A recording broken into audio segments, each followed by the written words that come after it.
خواب دیدم توی تونل گیر کردم. دنبال راه خروج میگشتم ولی پیدا نمیکردم. همه جا تاریک بود.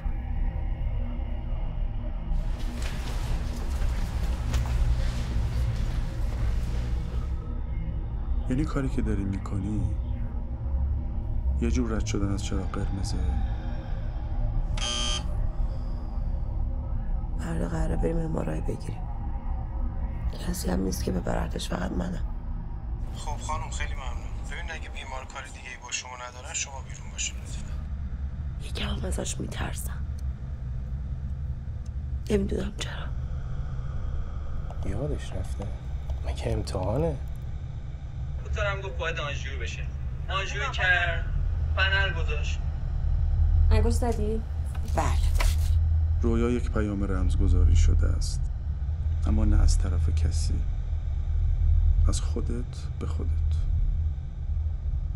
احتمالاً چیزی که یادش رفته مربوط به مادرش.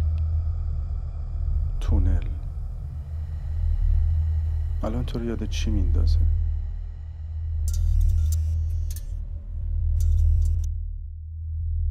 ببخشید، باید خفش میکردم.